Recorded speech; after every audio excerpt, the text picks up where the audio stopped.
जय हिंद साथियों, मैं तलदेव शर्मा डीएनए धारा परिवार में आज आपका फिर से स्वागत करता हूं और आज एकदम बेहतरीन शानदार जानदार टॉपिक से शुरुआत करेंगे। जी हाँ, बिल्कुल। आज का जो टॉपिक रहने वाला है आप भी इसके लिए चौंक जाओगे। आज का जो टॉपिक है बेटा मौर्य साम्राज्य। कौन सा है? मौर्य साम्राज्य। आज इसके बारे में पढ़ेंगे अपन लोग मौर्य डायनेस्टी। पहले तो हम लोग देख लेते हैं कि मौर्य डायनेस्टी के बारे में कहां कहां कौन से सबूत मिलते हैं, फिर उसके बाद आगे हम डिस्कशन करेंगे। तो देखें, मौर्य साम्राज्य के बारे में जो उल्लेख किया गया है बेटा, मेगास्थनीज की एक पुस्तक है और मेगास्थनीज की जो पुस्तक है बेटा उसका नाम है इंडिका। क्या नाम है बेटा? इंडिका। देन इसके बाद में आगे बात करूं तो विशाख दत्त है। कौन है बेटा? विशाख दत्त। विशाख दत्त की एक पुस्तक है जिसका नाम है मुद्रा राक्षस। क्या है बेटा? मुद्रा राक्षस। मुद्रा राक्षस में वर्णन दिया गया है। देन इसके बाद में आगे बात करूंगा तो हम लोग देखेंगे कुछ बौद्ध ग्रंथ हैं और जो बौद्ध ग्रंथ है बेटा वो कहां के हैं? श्रीलंका के। और श्रीलंका के जो बौद्ध ग्रंथ हैं उनमें से एक दो मैं बता देता हूं। एक का नाम है दिव्यावदान। क्या नाम है बेटा? दिव्यावदान। और फिर इसके बाद हम बात करेंगे क्षेमेंद्र भी हैं। क्या नाम है? क्षेमेंद्र। और क्षेमेंद्र की एक है जिसका नाम है बृहत कथा मंजरी। बृहत कथा मंजरी, इसमें उल्लेख मिलता है बृहत कथा मंजरी में। किसके बारे में बेटा? मौर्य साम्राज्य के बारे में। मैंने इसको मौर्य साम्राज्य क्यों बोला है, इसका एक कारण भी तो हो सकता है। इसका सबसे बड़ा कारण यह है कि जो वंश होता है लिमिटेड होता है और साम्राज्य पूरे अखिल भारतीय साम्राज्य में था। यानी कि मैं यूं कहूं कि उस समय प्राचीन काल में जितने भी हमारे 16 महाजनपद हुआ करते थे उन सारे के सारे 16 महाजनपदों में जो प्रमुखतः भूमिका निभा रहा था उसका नाम था मगध साम्राज्य। और मगध साम्राज्य में पूरा देश शामिल था, यानी 16 महाजनपद जिनका मैंने आपको नाम कराया था। और उन सब के बारे में जो उल्लेख मिलता है, चाहे तो आपका बौद्ध ग्रंथ हो, श्रीलंका से एविडेंस मिला। श्रीलंका से क्यों मिला? क्योंकि मौर्य काल का ही एक शासक है जिसका नाम है अशोक, और अशोक ने क्या किया था? श्रीलंका में बौद्ध धर्म भेजा, नेपाल में भी बौद्ध धर्म भेजा। भारत से बाहर पहली बार कोई शासक था जिसने बौद्ध धर्म का गमन किया था, तो इसलिए इनमें उल्लेख मिलता है। अब मैं बात करता हूं लौट करके कल वाले टॉपिक पर। जैसे हमने छोड़ा था, कल मैंने आपको बताया था सिकंदर भारत आया, आक्रमण किया, पोरस को हराया और भी बहुत सारे शासकों को पराजित किया। तो हम टॉपिक की बात करेंगे कि उस समय मगध का यानी नंद वंश का जो अंतिम शासक था उसका नाम था घनानंद। क्या नाम था बेटा? घनानंद। और घनानंद कौन से वंश का अंतिम शासक था? नंद वंश का। और घनानंद की जो पुत्री थी बेटा उसका नाम था दुर्धरा। क्या नाम था? दुर्धरा इसकी पुत्री का नाम था। अब क्या होता है कि यहां से यानी विष्णुगुप्त या चाणक्य, होता क्या है कि यहां से जब अपमानित होकर के आ गए तो जब ये वापस आ रहे थे तो इनको रास्ते में एक छोटा सा बच्चा दिखाई दिया था। और वो बच्चा क्या कर रहा था कि बच्चा पेड़ की जड़ में छाछ यानी मट्ठा, बटर मिल्क, उसको डाल रहा था बार बार। तो उस बच्चे को देख करके चाणक्य बोले, भाई क्या बात है, आप इधर आओ। उस बच्चे को बुलाया, बुला करके पूछा कि इधर आओ, क्या कर रहे हो ये? तो बच्चा बोला कि महाराज मैं क्या कर सकता हूं, ये बबूल का पेड़ है, कांटे देता है, कीकड़ है, हम यहाँ खेलते हैं, परेशान होते हैं, तो मैं चाह रहा हूं कि इसकी जड़ में मट्ठा या छाछ डालने से क्या हो जाएगा, ये पेड़ की जड़ नष्ट हो जाएगी, साम्राज्य नष्ट हो जाएगा, यानी पूरा का पूरा पेड़ गिर जाएगा, ना रहेगा बांस ना बजेगी बांसुरी। इट मींस पेड़ अपने आप खत्म हो जाएगा। तो चाणक्य बोले कि यार ये तो बच्चा काफी दिमागदार है। तो इस बच्चे की बातों से काफी इंस्पायर भी हुए, इंस्पिरेशन मिली यानी प्रेरणा मिली। तो चाणक्य इस बच्चे को लेकर के बेटा कहां चले जाते? तक्षशिला। और तक्षशिला क्या था? उस समय प्राचीन काल में शिक्षा का प्रमुख केंद्र हुआ करता था जो तक्षशिला में था। लेकिन वर्तमान में ये जो तक्षशिला है कौन से देश में है? पाकिस्तान में है। बात समझ पा रहे? अच्छा, यहां से भी एक क्वेश्चन आता है। क्वेश्चन ये आता है कि प्राचीन भारत का प्राचीन विश्वविद्यालय, तो याद रखना ये बेटा प्राचीन भारत का आएगा। किसका आएगा? प्राचीन भारत का विश्वविद्यालय बनेगा। और अगर पूछेगा भारत का प्राचीन, दोनों क्वेश्चन बेटा अलग अलग है। भारत का प्राचीन विश्वविद्यालय अगर आपसे पूछेगा तब आप लोग टिक लगाओगे नालंदा। क्या लगाओगे बेटा? नालंदा। और नालंदा किसने बनवाया था बेटा? कुमारगुप्त ने। बिल्कुल सही सुनना है, किसने बनवाया था? कुमारगुप्त ने बनवाया था। यानी प्राचीन भारत का तो प्राचीन विश्वविद्यालय हो गया, और भारत का प्राचीन पूछेगा तो कुमारगुप्त द्वारा निर्मित नालंदा, ये गुप्त शासक कुमारगुप्त के द्वारा बनवाया गया था नालंदा। और नालंदा किस राज्य में पड़ता है? बिहार में। और ये वर्तमान भारत में है, और ये वर्तमान पाकिस्तान में। Is it clear? इससे आगे चलने वाला हूं। अब इसमें देखना, इस बच्चे को लेकर के ये आ गए, और जब बच्चे को लेकर के आए तो शिक्षा दीक्षा दी, और शिक्षा दीक्षा देने के बाद इस बच्चे का नामकरण करना था, तो चाणक्य ने इस बच्चे की कुंडली बनाई। क्या बनाई बेटा? कुंडली। और जब इस बच्चे की कुंडली बनाई तो कुंडली बना करके पता चला कि इस बच्चे का जो जन्म हुआ है वो चंद्र ग्रहण की मध्यरात्रि में हुआ है। किसमें? चंद्र ग्रहण की मध्यरात्रि में हुआ है। माता पिता का कुछ पता नहीं, लेकिन कहीं से भी पता चला किसको? चाणक्य को। और चाणक्य की एक किताब है जिसका नाम है अर्थशास्त्र। अर्थशास्त्र में ही लिखा हुआ है कि चंद्रगुप्त एक शूद्र जाति का था। उस शूद्र जाति का नाम था मूरा। क्या था? मूरा, शूद्र जाति का नाम। तो इसी शूद्र जाति के आधार पर चंद्र ग्रहण की रात्रि को जन्म हुआ, तो इस बच्चे को कह दिया चंद्र, माता पिता का कुछ पता नहीं, गुप्त, और मूरा शब्द से क्या निकल के आ गया बच्चा? मौर्य। तो इस बच्चे का नाम क्या रख दिया? चंद्रगुप्त मौर्य इस बच्चे का नाम रख दिया। बात समझ पा रहे? इसका स्क्रीनशॉट ले लो, मुझे आगे बढ़ना है, अभी थोड़ा ध्यान से देखना, और आगे क्लास आपकी कंटिन्यू होती रहेगी, बिल्कुल ऐसे ही सेशन में बने रहेंगे। तो मैं यहां से थोड़ा सा रेज करूंगा, ज्यादा नहीं, ठीक है? देखिए आगे। अब होता क्या है कि जब ये इस बच्चे को तक्षशिला में लाए, तो लाने के बाद इन्होंने बहुत सारी शिक्षा दीक्षा दी, और बच्चा बहुत बड़ा हो गया। अब क्या था कि उस समय जो शासन चल रहा था नंद वंश का था, और नंद वंश की जो राजधानी थी पाटलिपुत्र थी। कहां थी बेटा? पाटलिपुत्र थी। और पाटलिपुत्र और तक्षशिला के बीच में एक छोटी सी वाटिका थी, और जो वाटिका थी बेटा उसका नाम क्या था? सड़वन वाटिका। क्या नाम था? सड़वन वाटिका। अब इस वाटिका का जो खेल था बहुत खतरनाक हुआ। इसमें क्या रहा कि चंद्रगुप्त अक्सर करके अपना अभ्यास करने के लिए जो जाते थे वो कहां जाते थे? सड़वन वाटिका में। उधर अपनी सहेलियों के साथ जो आती थी, क्या नाम था उसका? दुर्धरा। ये भी कौन सी वाटिका में आती थी? ये भी सड़वन वाटिका में आती थी। अब हुआ क्या, ये अपना युद्धाभ्यास कर रहे थे, और युद्धाभ्यास करते करते होता क्या है कि थोड़ी सी आवाज सुनी कुछ फीमेल की, महिलाओं की। जब आवाज सुनी तो आवाज सुन के इसका थोड़ा सा ध्यान इधर उधर भटक गया। तो चंद्रगुप्त मौर्य जब देखने गया तो वहां पता चला कि ये दुर्धरा यहां पर है। तो ये गया, जाकर के इसने कहा कि आप हैं कौन? तो तब इसने अपना परिचय दिया कि मैं मगध सम्राट धनानंद की पुत्री दुर्धरा हूं। आपको क्या काम है जो आप इस समय यहां आकर के हमें परेशान कर रहे हो?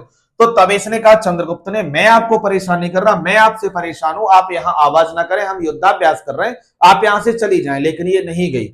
अब होता क्या है कि बिल्कुल यही चलता रहा। चंद्रगुप्त मौर्य सड़वन वाटिका में प्रतिदिन आते थे, उधर दुर्धरा आती थी। अच्छा, एक दिन हुआ ये कि दोनों की बातें आमने सामने होती हैं, एक दूसरे को पसंद करते हैं। जब पसंद करते हैं तो चंद्रगुप्त मौर्य ने इसको विवाह का प्रस्ताव दिया, दुर्धरा को। और जब विवाह का प्रस्ताव दिया तो दुर्धरा ने उस समय स्वीकार नहीं किया।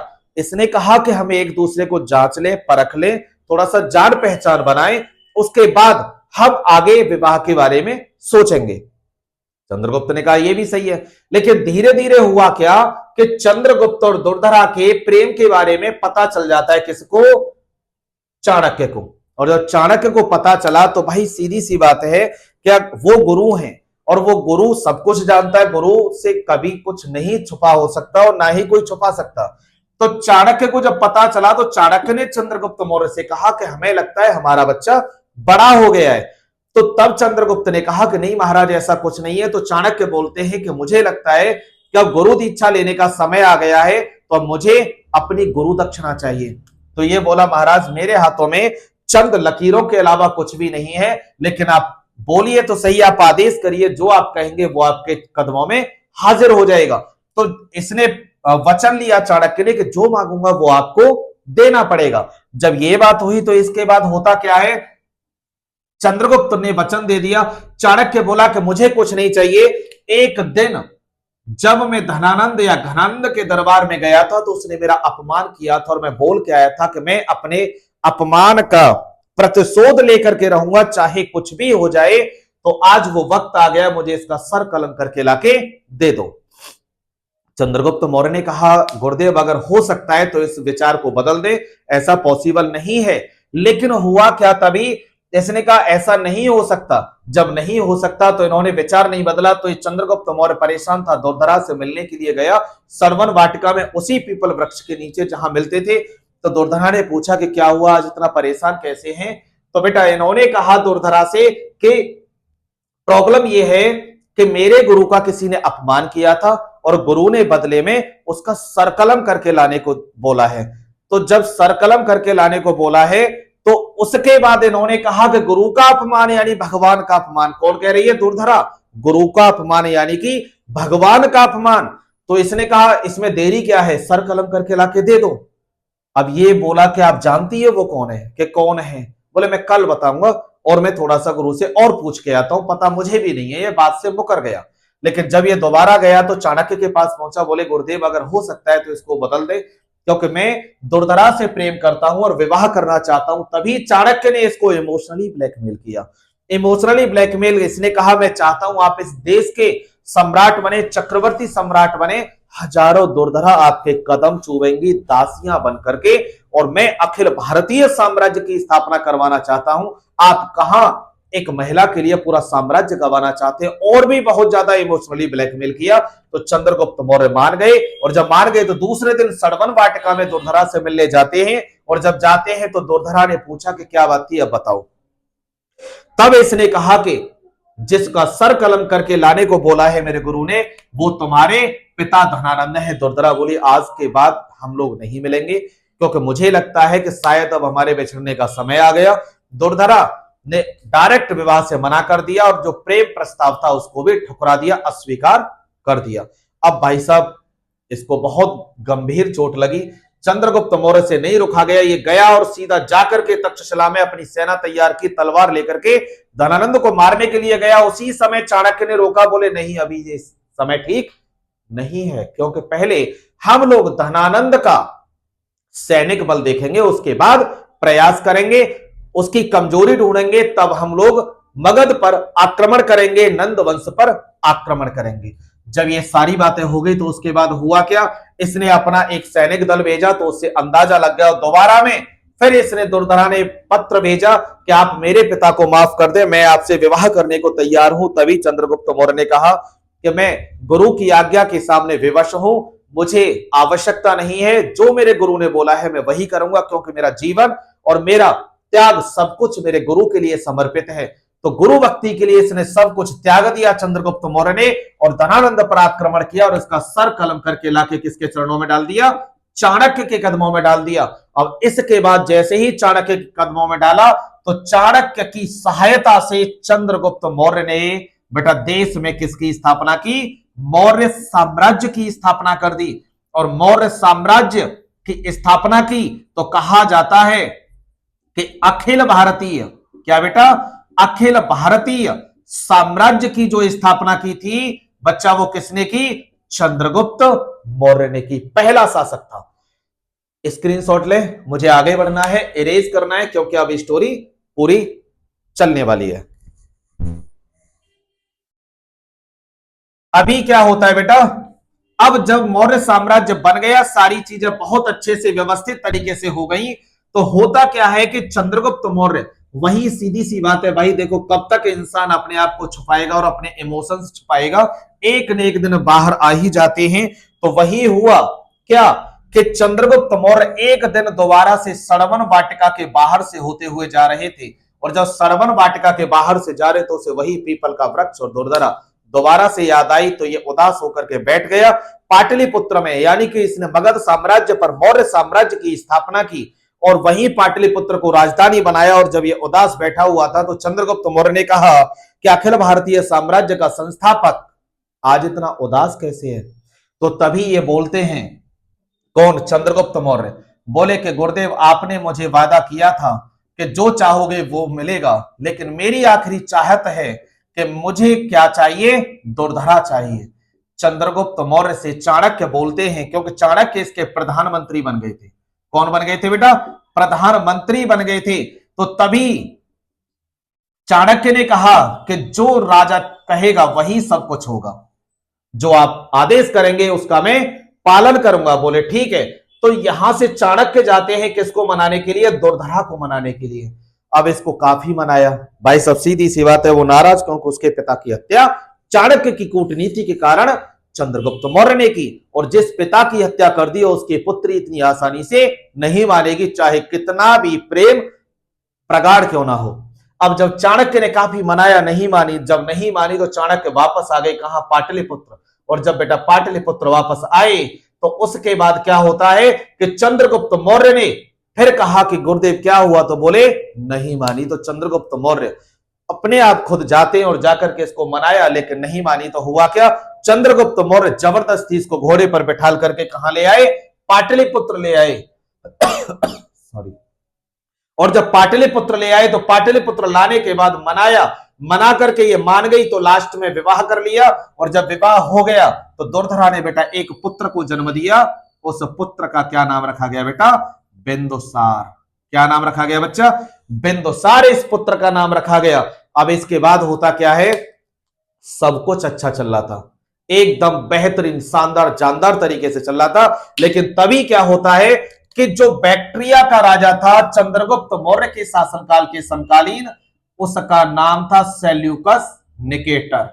क्या नाम था बच्चा? Seleucus Nicator. अब ये सेल्यूकस निकेटर की भी एक पुत्री थी, उस पुत्री का नाम क्या था बेटा? हेलेना। क्या नाम था? हेलेना। अब हुआ क्या कि बहुत कुछ अच्छा खासा चल रहा था, तभी इसने 305 बीसी में, कौन से सन में बेटा? 305 बीसी में सेल्यूकस निकेटर ने आक्रमण कर दिया। और जब सेल्यूकस निकेटर ने आक्रमण किया तो चंद्रगुप्त मौर्य का भी इससे सामना हुआ 305 बीसी में। सेल्यूकस निकेटर और चंद्रगुप्त मौर्य का युद्ध होता है 305 बीसी में। और इस युद्ध में इतनी जोरदार टक्कर हुई कि चंद्रगुप्त मौर्य ने किसको धराशायी कर दिया? सेल्यूकस निकेटर को पराजित कर दिया।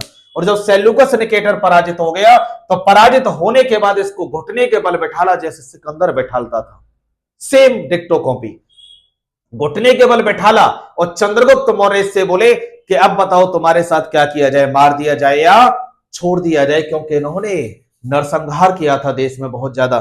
तब इसने कहा महाराज हम एक काम करते हैं, इस दुश्मनी को रिश्तेदारी में बदल देते हैं और मेरी जो पुत्री है हेलेना उससे आप विवाह कर लो। बोले कि यह संभव नहीं है, हम पहले से ही विवाहित हैं। लेकिन ये नहीं माना।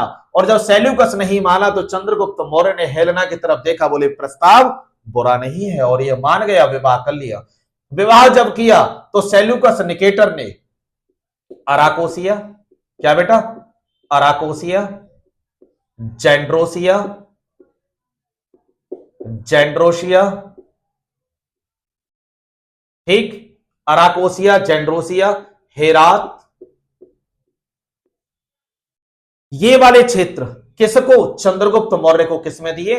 दहेज में दिए। बेटा ये क्वेश्चन आपका आता है कि प्राचीन काल में दहेज प्रथा का प्रचलन किसने किया था? सबसे पहले सेल्यूकस निकेटर ने किया था, याद रखना। अपनी बेटी का विवाह किया और दहेज दिया। और जब दहेज दिया तो दहेज देने के बाद होता क्या है कि सेल्यूकस निकेटर कहने लगा चंद्रगुप्त मौर्य से कि और कुछ चाहिए तो मुझे बताओ, आप आदेश करें, आप हमारे आज से मेहमान हैं, यानी कि हम मेरी पुत्री के पति हैं तो मेरे दामाद हैं, जो भी आप आदेश करेंगे वो आदेश का पालन होगा। तो चंद्रगुप्त मौर्य ने मना कर दिया। और चंद्रगुप्त मौर्य ने, क्योंकि इनके शासनकाल के समय में कलिंग, और कलिंग की जो राजधानी थी जिसका नाम था तोसली या समापा, तोसली या समापा, जो कलिंग था दो चीजों के लिए बहुत ज्यादा प्रसिद्ध था। एक तो सफेद हाथी और दूसरे क्या थे बेटा? व्यापार के लिए प्रसिद्ध था। तो ये सफेद हाथी और व्यापार के लिए बहुत ज्यादा प्रसिद्ध था। तो यहां से सफेद हाथी मंगवाए किसने?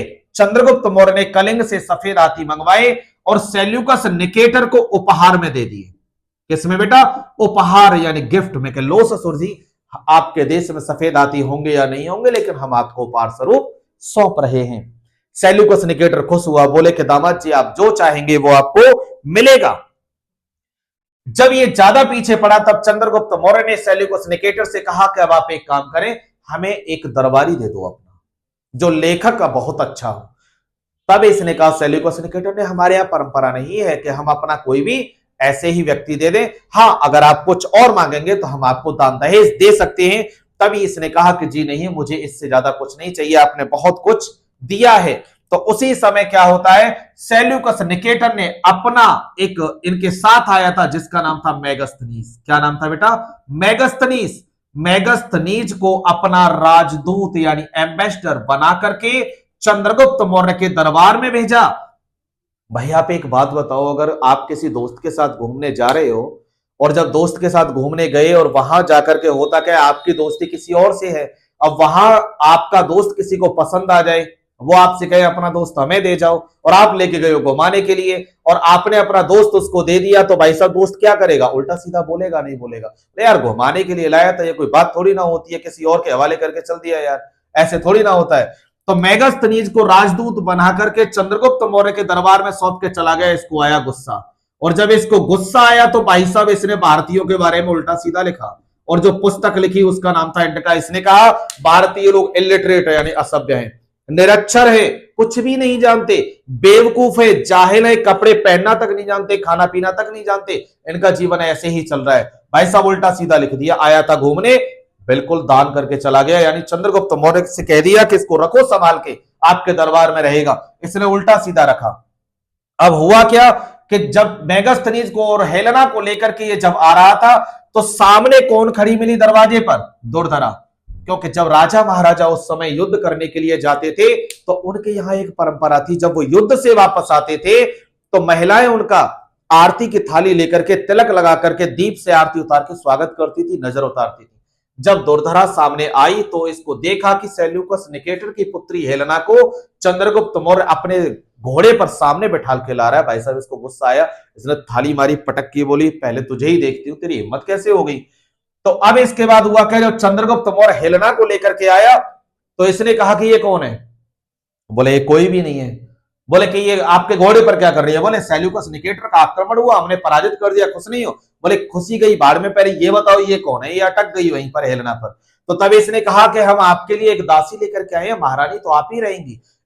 दुर्धरा थोड़ी भोली वाली थी, उसको मनाया, बातों में उलझाया, भाई साहब उलझ गई, मान गई। और जब मान गई तो उसके बाद हेलेना अंदर महल में आ गई, और जब हेलेना पाटलिपुत्र के महल में प्रवेश कर गई तो तभी क्या होता है कि चंद्रगुप्त मौर्य ने भाई साहब अब दुर्धरा को भाव देना बंद कर दिया, सीधा जाए और किसके पास? हेलेना के पास। ये परेशान हो गई, और जब परेशान हो गई तो इसने कहा यार ये तो गड़बड़ हो गया, अपना साम्राज्य जीते जी बर्बाद हो रहा है, दूसरी महिला ने आके हमारे पति पर अधिकार कर लिया, ऐसे कैसे हो जाएगा? अब भाई साहब इसको गुस्सा आया, तभी क्या होता है 300 बीसी में, कौन से सन में बच्चा? 300 बीसी की घटना है। 300 बीसी में एक व्यक्ति थे जिनका नाम था भद्रबाहु। क्या नाम था? भद्रबाहु। और भद्रबाहु के शासन काल में कौन सी जगह बेटा? पाटलिपुत्र में क्या हो रहा था? जैन महासभा। जैन महासभा का आयोजन चल रहा था, और इस जैन महासभा में कौन पहुंच जाती है? दुर्धरा। और जब दुर्धरा पहुंची तो भाई साहब जाके इसने भद्रबाहु के पैर पकड़ लिए, बोले महाराज परिवार उजड़ने से बचाओ वरना मेरा साम्राज्य खत्म हो जाएगा। बोले क्या हुआ? बोले इस साम्राज्य के, अखिल भारतीय साम्राज्य के संस्थापक चंद्रगुप्त मौर्य दूसरी महिला के प्रेम जाल में फंस चुके हैं और साम्राज्य बर्बाद हो जाएगा, अपना एक बच्चा भी है। बोले अच्छा ऐसा है? बोले हाँ। बोले एक काम करो, अभी जैन महासभा चल रही है। ये कौन सी जैन महासभा थी बेटा? पहली थी। पूछ लेगा किस शासक के शासन काल में, कौन सी जगह, अध्यक्ष कौन थे? भद्रबाहु। शासक कौन है? चंद्रगुप्त मौर्य। ध्यान रखना, पहली जैन महासभा का आयोजन हो रहा है 300 बीसी में पाटलिपुत्र में।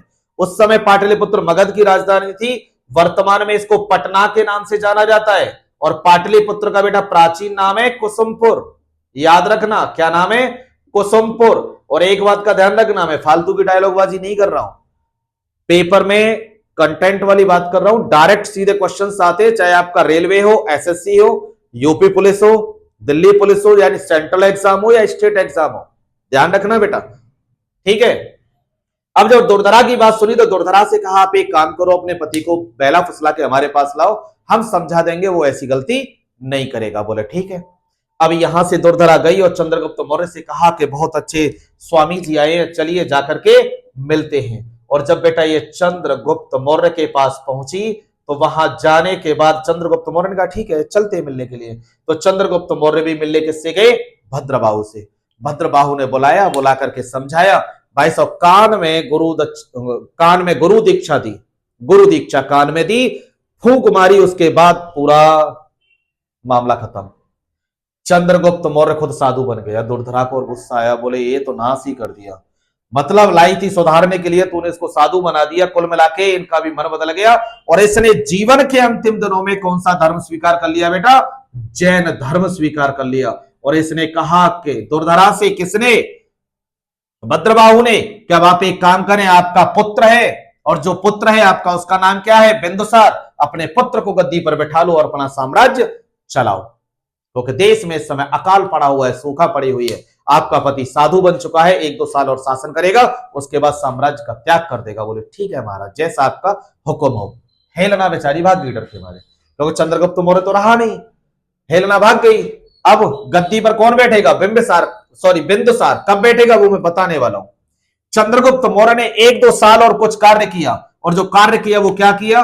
सीधा गया भाई साहब यहां से गुजरात, और गुजरात में एक पर्वत है, उसका नाम है गिरनार, यानी कि ये पड़ेगा सौराष्ट्र में। कहां पड़ेगा? सौराष्ट्र में, क्योंकि इस समय देश में क्या पड़ा हुआ था? अकाल, भयंकर वाली सूखा पड़ी हुई थी, पानी के लिए हाहाकार मच रही थी। गिरनार में गुजरात के सौराष्ट्र में गिरनार पर्वत पर इसने एक झील का निर्माण करवाया, और उस झील का नाम क्या था बेटा? सुदर्शन झील। क्या नाम था बच्चा? सुदर्शन झील। मोस्ट इंपोर्टेंट है, पूछा जाता है। और सुदर्शन झील पर झंडा किसने लगवाया था? स्कंदगुप्त ने। किसने? स्कंदगुप्त ने। और सुदर्शन झील का पुनर्निर्माण किसने करवाया? रिकंस्ट्रक्शन किसने करवाया? स्कंदगुप्त ने पुनर्निर्माण करवाया था, ध्यान रखना। अब इसके बाद होता क्या है कि कुछ समय के बाद, बेटा थोड़ी सी जगह कम पड़ रही है, स्क्रीनशॉट ले लो, मुझे आगे बताना है। कुछ समय के बाद होता क्या है कि चंद्रगुप्त मौर्य पूरी तरीके से जैन धर्म का अनुयायी बन गया। और जब पूरी तरीके से जैन धर्म का अनुयायी बन गया, तो इसमें क्या होता है कि चंद्रगुप्त मौर्य जब सुदर्शन झील का निर्माण करा दिया, सारी चीजें हो गई, इसके बाद यानी 298 बीसी में, कौन से सन में मेरे बच्चा? 298 बीसी में चंद्रगुप्त मौर्य कहां जाता है? कहां जाता है बताओ? कर्नाटक। कहां गया बेटा? कर्नाटक। और कर्नाटक में कौन सी जगह बेटा? मैसूर। कहां? मैसूर। मैसूर में कौन सी जगह? श्रवणबेलगोला। कहां बेटा? श्रवणबेलगोला। और श्रवणबेलगोला में कौन सी जगह? चंद्रागिरी पर्वत। कौन सा बेटा? चंद्रागिरी पर्वत। और चंद्रागिरी पर्वत पर कौन सी विधि? संलेखना विधि। कौन सी? संलेखना विधि से क्या किया? निर्वाण की प्राप्ति। अब निर्वाण क्या होता है? निर्वाण क्या होता है? यानी मृत्यु प्राप्त कर ली। निर्वाण का मतलब यह होता है जीवन के अंतिम दिनों में भूख प्यास यानी कि उपवास रखकर मृत्यु प्राप्त करना निर्वाण कहा जाता है। और ये इसने जीवन के अंतिम दिनों में जैन धर्म स्वीकार किया था चंद्रगुप्त मौर्य ने। और इसके बाद यानी कर्नाटक के मैसूर के श्रवणबेलगोला के चंद्रागिरी पर्वत पर संलेखना विधि से मृत्यु प्राप्त कर ली। कौन से सन में? 298 बीसी में। और अपने पुत्र बिंदुसार के पक्ष में शासन त्याग दिया था। बात समझ में आ गई? और ये हमारा पार्ट 1 था। पार्ट 2 करेंगे नेक्स्ट वीडियो में, लेकिन चैनल को सब्सक्राइब करें, डीएनए धारा चैनल यूट्यूब पर, और हां इंस्टाग्राम पर भी डीएनए धारा के नाम से ही बना हुआ है, उसको भी फॉलो कर लें। अपना फीडबैक दें, कमेंट बॉक्स में बताएं। तब तक के लिए आप लोग अपना ख्याल रखें। जय हिंद, जय भारत।